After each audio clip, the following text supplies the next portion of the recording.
guys, it's Lacey with Content Direction Agency, and this is your weekly 15-minute content debrief. 15 minutes of actionable information you can use to improve your business and your life. And I always forget to take my glasses off to remove that glare. This week, I've got a little bit different subject. Well, it kind of dovetails with the unplanned live I did on Friday, talking about how I am planning my launch content for CIA in 90 days. If you are not aware of CIA in 90 days, I'll give you the 2-second spiel, 15-second spiel. It is a group done with you planning event.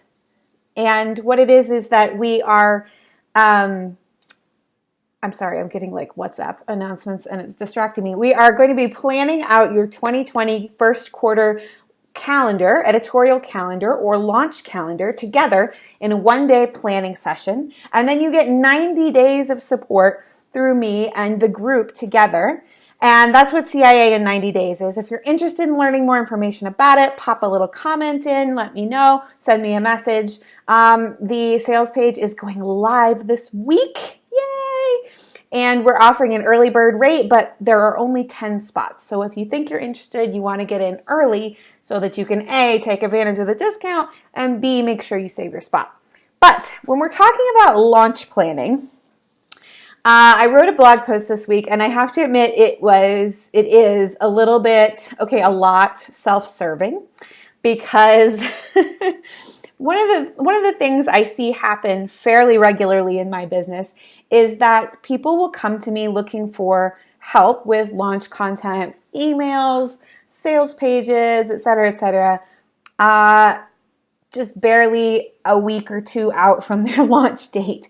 And a lot of times, unfortunately, we have to tell them that we can't help them because either we're booked up with clients already, or it's just not a good fit, or they haven't budgeted for copywriting because they're rushed. They're, trying to do things all over the place.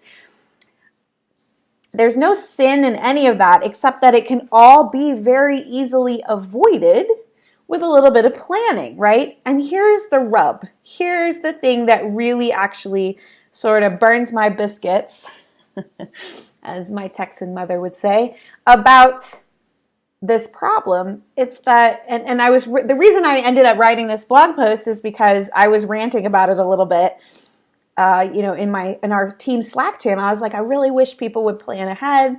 It's so hard when I have to turn people away because we can't help them. And we started talking about it in our team Slack channel. And what we actually realized is that not only is it hard for us and it's hard on the client, but you are actually probably losing money if you're not planning ahead, hiring a copywriter in plenty of time. And that's kind of a sad state of affairs, right? Because we don't want you to lose money. We want you to make money. Our whole business model is about helping you make more money and more impact with your content, right? So let's talk about just briefly, why does a rushed launch cost you money?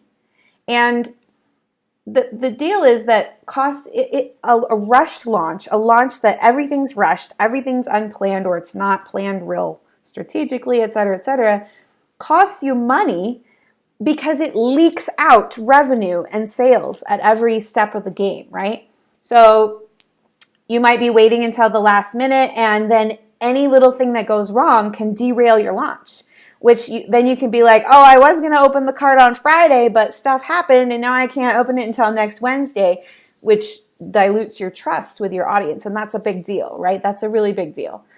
If you're rushed and you're coming in at the last second, your first choice for vendors might not be available, right? Your first choice for a copywriter or a designer or a Facebook ads person or whomever else you're going to hire to help you with your launch might not be available if you wait until the last minute. So then you get a second stringer who maybe isn't as good or doesn't know exactly what they're doing or doesn't have the same great conversion rates in the past that your first choice might have had, et cetera, et cetera.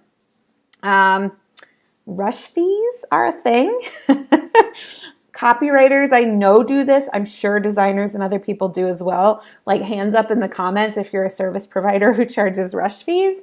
And here's the thing, here's a little insider baseball secret that people might not tell you that they're charging you a rush fee, but they will increase their price because you're a PETA client, right? And nobody wants to be that, and nobody wants to pay more than they have to for a service, right? But it's true. It's a real thing. I'm not making that up. Another thing that can happen, though, when you're rushed, whether you're hiring anybody to help you or not, is that you might forget certain touch points, certain pieces of content that you need to make, or you might decide to do away with certain emails because you're rushed, you're in a hurry, you don't have time to write it, whatever it is. I can't tell you how many times a client has come to me and been like, okay, I need you to write my sales emails for me for this launch. I'm like, great, we should do 12. Here's the list. And they're like, whoa, I don't have time, or that's too expensive. And so they have me narrow it down and cut some out. That's fine. That's your decision. But the reason we recommend 12 is not to make more money. That's not the reason. The reason is to help you make more money because we know that they work, right? We have data to back that up. Ooh, I'm like in two places at once now. That's weird. Okay. Yeah. And the other thing is, if you're in a rush, if you're in a hurry, if you're doing this all at the last minute, you probably haven't budgeted for the help you need, right? And that happens where people show up and they're like, I need help. And I'm like, great, here's what's going to cost. And they're like, ooh, I'm not going to have that until after I launch, right?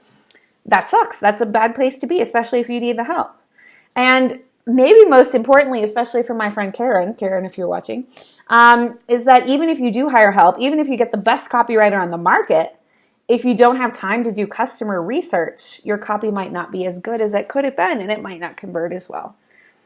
Okay, so that's all, like, not even mentioning the costs when your rushed launch doesn't do as well as you had hoped, when you don't meet your goals, or the cost of post-launch burnout after you've tried to do everything yourself in a rush, right? That's real. That's a real thing.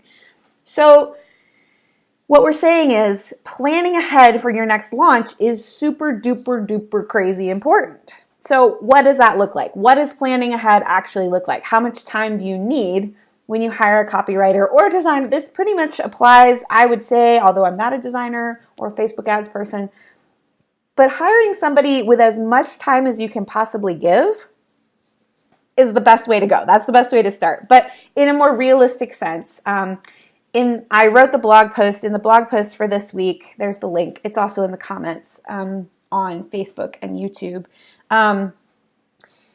If you are looking for what an actual schedule of launch copy looks like, I put one in the blog post this week. But the real, like, too long didn't read is we started with our last launch client 12 weeks, that's 3 months before her launch date.